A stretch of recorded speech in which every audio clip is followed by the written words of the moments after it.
پھر دن ہوا،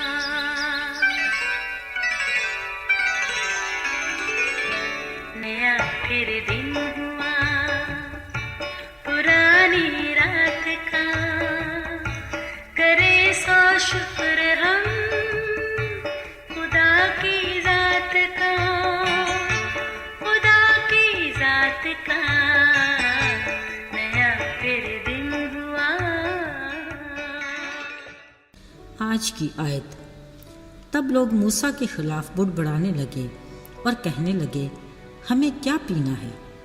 خروج 15 باب 24 آیت۔ عزیزو، انسانی زندگی میں اونچ نیچ کا آنا اچنبے کی بات نہیں، بس زندگی کا چلتے رہنا ضروری ہے، مگر ہماری فطرت میں یہ بات عیاں ہے کہ زندگی روٹین سے چلتی رہے تو ٹھیک، ذرا سی پرے ہٹ جائے تو خدا سے شکوہ۔ ایسا ہوا کیوں؟ اصل میں تو ہم خدا کی دی ہوئی برکات کو اپنا حق سمجھتے ہیں، اور بدلے میں ہمارا فرض کیا ہے اس کا تو کوئی ذکر ہی نہیں، نہ دینے والے سے وفاداری اور نہ ہی شکر گزاری۔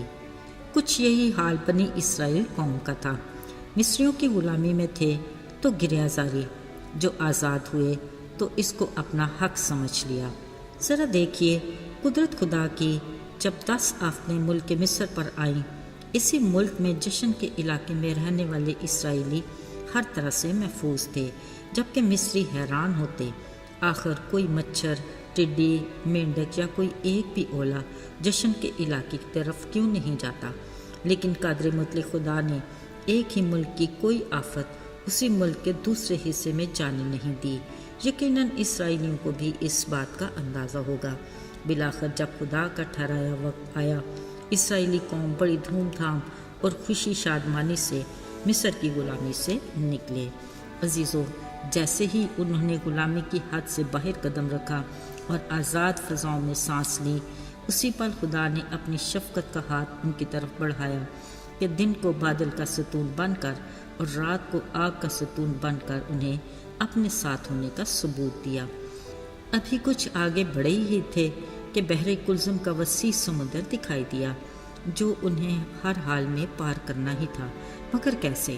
ابھی وہ اسی سوچ و فکر میں تھے کہ اپنے پیچھے کچھ شور سنائی دیا۔ مڑ کے دیکھا تو اوسان خطا رہ گئے۔ مصری فوج رتھوں سمیت ان کے تعاقب میں تھی۔ اصل میں خدا مصریوں کو اپنی قدرت کا ایک اور کرشمہ دکھانا چاہتا تھا، جو کسی کے گمان میں بھی نہیں تھا، مگر افسوس اسرائیلی قوم پر تھوڑے وقت میں خدا کی بڑی قدرت کے کاموں کو دیکھ کر اب تک بھی ان کی محبت کو سمجھ نہ پائے۔ اب آگے سمندر اور پیچھے دشمن فوراً موسیٰ پر بڑبڑانے لگے، اور کچھ ہی دیر پہلے اپنے طویل غلامی کے اذیت ناک دنوں کو اس قلیل آزادی کے خوش کن دنوں پر ترجیح دینے لگے۔ موسیٰ خود بھی اس قوم کے بدلتے رویے پر حیران ہوا، مگر خداوند نے اس سے کہا سمندر کی طرف اپنے ہاتھ کو بڑھا۔ جیسے ہی اس نے ہاتھ بڑھایا، پوربی ہواؤں نے پانی 2 حصے کر کے بیچ خشک راستہ بنا دیا۔ واہ قدرت خدا کی! یوں اسرائیلی قوم دونوں طرح پانی کی دیواروں کے بیچ اچھلتے کودتے خدا کے فضل سے سلامتی سے پار ہو گئے۔ مگر جیسے ہی مصری فوج رتھوں سمیت آگے بڑھے، خدا نے موسیٰ کو پھر کہا کہ سمندر کی طرف اپنے ہاتھ کو بڑھا۔ سمندر اسی پل اپنی اصلی قوت پر آ گیا، اور خدا نے بیچ سمندر مصریوں کو طے و بالا کر دیا۔ عزیزو، اس انہونی پر تو خداوند خدا کی حمد و ثنا کرنا بنتی ہی ہے۔ سو ہارون کی بہن مریم نے دف ہاتھ میں لیا اور سب عورتیں ناچتی اس کے پیچھے چلنے لگیں۔ انہوں نے یہ گیت گایا کہ خداوند کی حمد و ثنا گاؤ، کیونکہ وہ جلال کے ساتھ فتح مند ہوا۔ اس نے گھوڑے کو اس کے سوار سمیت سمندر میں ڈال دیا ہے۔ یوں موسیٰ کی رہنمائی میں خوشی سے جھومتا قافلہ آگے بڑھا۔ بیابان میں 3 دن کی مسافت تک انہیں کوئی پانی کا چشمہ نہ ملا۔ مارا کے مقام پر پھر جو ملا، اس کا پانی ایسا کڑوا تھا کہ پی نہ سکے۔ یوں پھر سے اپنی پرانی ڈگر پر چلتے، موسیٰ پر بڑبڑانے کی ایک اور وجہ ان کے ہاتھ آ گئی۔ بیچارہ موسیٰ لوگوں کی بڑبڑاہٹ کو اپنی فریاد میں بدل کر خدا کے حضور پیش کر دیتا۔ پانی تو بہرحال پینا ہی تھا، سو خدا نے موسیٰ کو ایک پیڑ دکھایا جس کو اس کڑوے پانی کے چشمے میں ڈالنے سے کڑواہٹ مٹھاس میں بدل گئی۔ اس موقع پر خدا نے انہیں کہا، میرے آئین اور احکام سنو اور ان پر عمل کرو تو میں تمہیں ہر بلا سے محفوظ رکھوں گا۔ عزیزو، ہماری زندگی میں بھی روزمرہ معمول کے مطابق چلتے کبھی ایسا موڑ آ جاتا ہے جو ہمارے کڑوے پن کو جنم دیتا ہے۔ مثلاً کوئی ناکامی، مایوسی، بیماری، تنگ دستی، مجبوری یا کچھ اور جو ہمارے بڑبڑانے کی وجہ بھی بن جاتا ہے۔